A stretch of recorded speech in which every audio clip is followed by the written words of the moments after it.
Assalamualaikum warahmatullahi wabarakatuh. Perkenalkan, nama saya Esther Termasari. Saya kelas B, angkatan 2021. Saya akan menjawab 6 soal pengganti mid lisan kemarin. Soal yang pertama, apa yang Anda ketahui tentang konsep dasar ilmu ekonomi? Ekonomi berasal dari bahasa Yunani yaitu oikonomia yang terdiri dari kata oikos berarti rumah tangga dan nomos berarti aturan. Jadi oikonomia diartikan sebagai aturan atau manajemen dalam rumah tangga. Pemikiran Yunani inilah yang nantinya dikembangkan para ahli untuk mendefinisikan ilmu ekonomi. Dalam Kamus Besar Bahasa Indonesia, ilmu ekonomi merupakan cabang ilmu yang tertuju pada asas-asas produksi, distribusi, konsumsi, serta berbagai hal yang menyangkut pemakaian barang atau kekayaan. Ilmu ekonomi juga sering diartikan sebagai ilmu pengetahuan tentang segala kegiatan manusia dalam memenuhi kebutuhan hidupnya. Mempelajari ilmu ekonomi bisa memudahkan kamu mendapatkan barang yang diinginkan dengan cara keuangan kamu. Soal nomor 2, apa yang Anda ketahui tentang teori permintaan dan berikan penjelasan grafiknya. Teori permintaan setahu saya menerangkan sifat dari permintaan pembeli untuk suatu komoditas, barang, dan jasa. Diterangkan bahwa teori permintaan juga menggambarkan hubungan antara jumlah yang diminta dan harga serta pembentukan dalam kurva permintaan. Suatu komoditas dihasilkan oleh produsen karena dibutuhkan oleh konsumen yang tersedia membelinya. Konsumen membeli komoditas yang diperlukan jika harganya sesuai. Komoditas yang dikonsumsi memiliki sifat yang khas, yaitu semakin banyak komoditas tersebut dikonsumsi, maka kegunaan komoditas tersebut akan semakin berkurang. Dengan keadaan tersebut, pembeli akan bersedia membeli lebih banyak komoditas jika harga satuan dari komoditas tersebut menjadi lebih rendah. Berikut gambar grafiknya. Contoh grafik permintaan. Di sebelah kiri ada harga per mangkok dan di bawah ada jumlah mangkok. Tetapi kurva ini bisa mengalami pergerakan dan pergeseran dalam teorinya. Pergeseran ini terjadi karena perubahan harga barang itu sendiri. Contohnya seperti gambar pada infografik ini. Pada saat bakso harga 20.000, jumlah bakso yang diminta adalah sebesar 120 mangkok. Titik A pada kurva permintaan.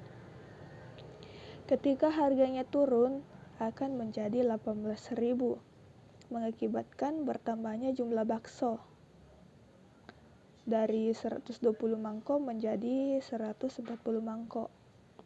Titik A pada kurva permintaan bergerak ke kanan yaitu titik B dan seterusnya.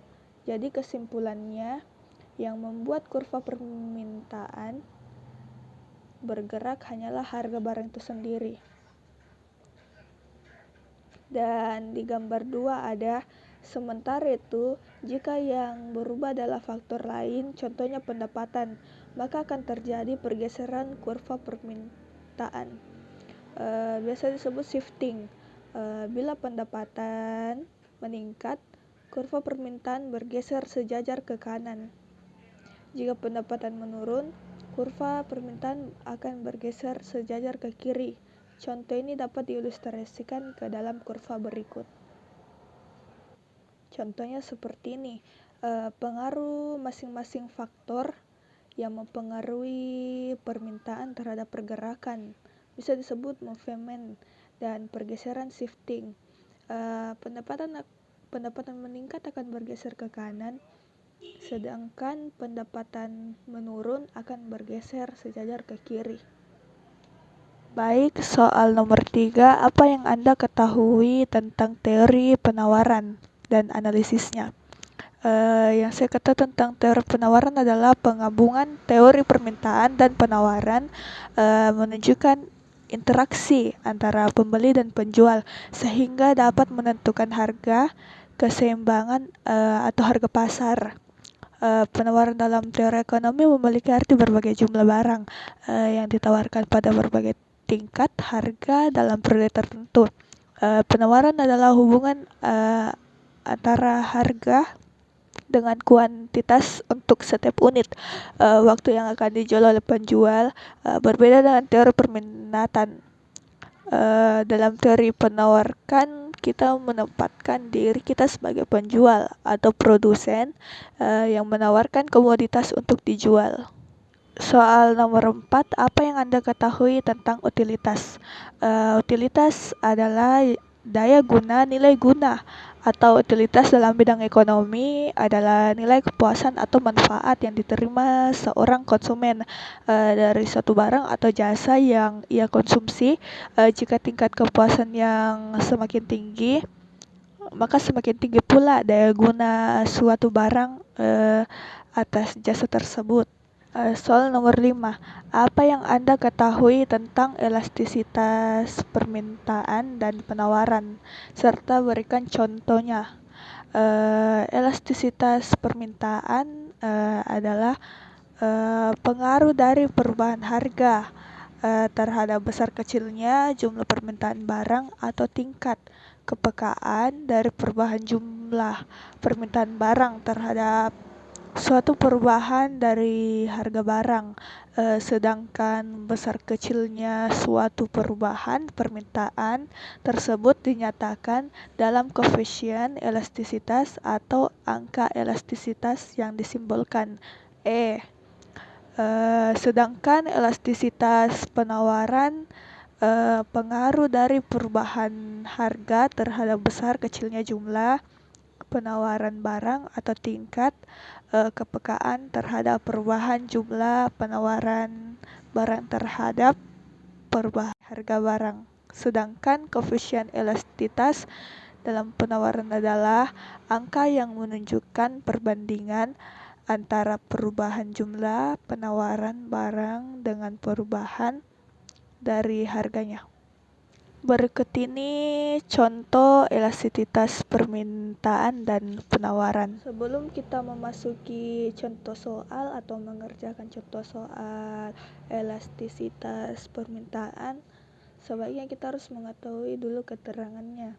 Seperti delta Q diartikan dengan perubahan terhadap jumlah permintaan, delta P diartikan dengan perubahan dari harga barang, P diartikan dengan harga awal, Q diartikan dengan jumlah permintaan awal, ED diartikan dengan elastisitas dari permintaan.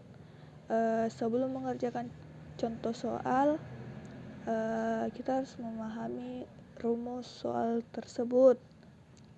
Cara pertama ada ED sama dengan delta Q. Delta Q per delta P kali P harga awal per Q jumlah penawaran awal, atau cara kedua ada ED sama dengan persen delta Q per delta P. Memasuki contoh soal.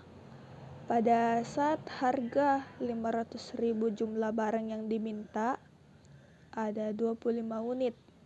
Kemudian harga yang turun menjadi 450.000.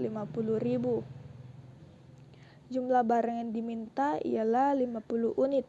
Hitunglah besar koefisien elastisitasnya. Kita mengerjakan contoh soal dari elastisitas permintaan. Kita menggunakan cara pertama. Ada ED sama dengan delta Q. Delta Q perubahan terhadap jumlah permintaan. Perubahannya, jumlah permintaannya ada 25 unit. 25 per per delta P. Harga awalnya, harga awal unitnya ada 50 dan diminta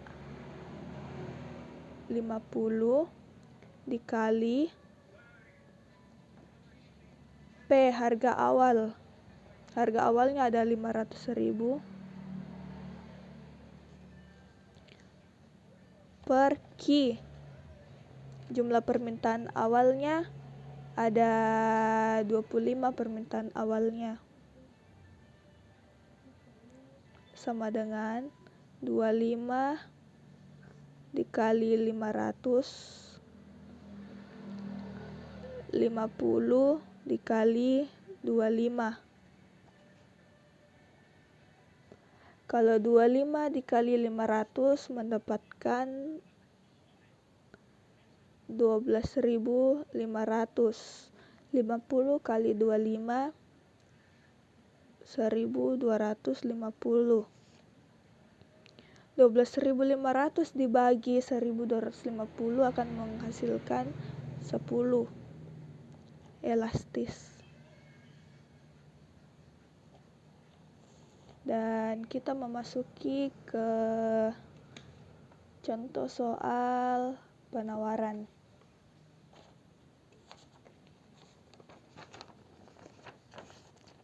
Sebelum mengerjakan contoh soal penawaran, terus memahami keterangannya seperti dulu.